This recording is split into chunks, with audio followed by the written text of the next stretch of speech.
It's possible for anyone to go online with little technical expertise and become a cybercriminal. The bank robber today won't use a gun, they'll use a USB stick.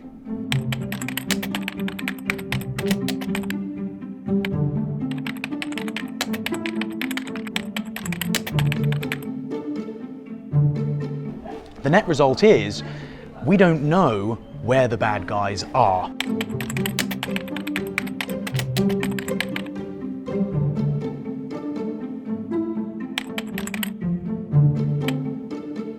I got a call about a particular small business in Spain. A piece of ransomware, software that gets into your computer like normal malicious code, hit this computer and started encrypting the user's files. And it encrypts all that data using very, very strong encryption.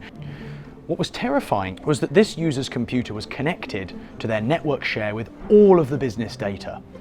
And in no time at all, this entire business's file set had been encrypted. They could access none of their information. Now the gang was trying to extort funds, they wanted money. But when this particular business tried to go to the gang to pay and unlock the data, turns out that gang had already gone underground, been arrested, or something else had happened. They were now in the position where all of their data was locked, they couldn't continue operating, and this business is actually no longer trading. That was one of the first times I'd seen a hack that did that level of damage in such a short space of time, almost accidentally. And that volume of malware increased steadily through 2014. One of the nastiest ones I saw was CryptoLocker, and that impacted my mum, my dad, your parents, every single person out there. It was awful because what it was doing, it was encrypting your data. Photos of your children, photos of your family were being held to ransom by people, and you weren't even allowed to access this data unless you paid them a ransom. And it's straight away asking for a payment option. You can use MoneyPack if you're in the USA. You can choose Bitcoin, actually saying it's the most cheap option. And here's the thing, when you talk about CryptoLocker, it begins with a simple spear phishing email. You receive an email and it's a fax report and you click onto this link. It would therefore install the malware upon your system and it would encrypt the data on your hard drive. The hacking at the German steel mill.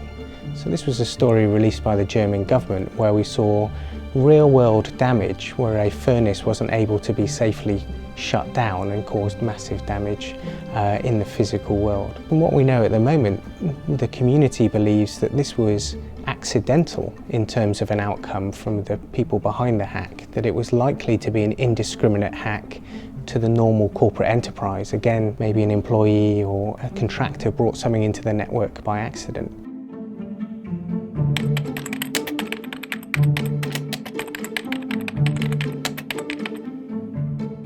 Ten years ago, you had maybe a PC and a phone. Now you've got your PC, your phone, your hi-fi, your TV, and etc., etc., etc. So we've already begun to witness vulnerabilities being exploited in these environments. The sharks have smelt blood in the water, and a lot of the infrastructure, the technologies and products that traditionally were not focused on by cybercriminals or security professionals are going to become the focus. So it's of course going to continue being about the Windows desktop, but what about all these new internet-connected devices? We saw the Lizard Squad taking over people's home routers that they use for their wireless connection and their broadband connection to create monumental distributed denial of service attacks that could take down major businesses. It's those kinds of attacks that I think will be the continuing theme in 2015. What we're talking about is a return on investment. Criminals are no different to you and I. There has to be some degree of return on investment. Now, whether that's a monetary return or whether that's the ability to be able to cause fear amongst society, there has to be some degree of return on investment.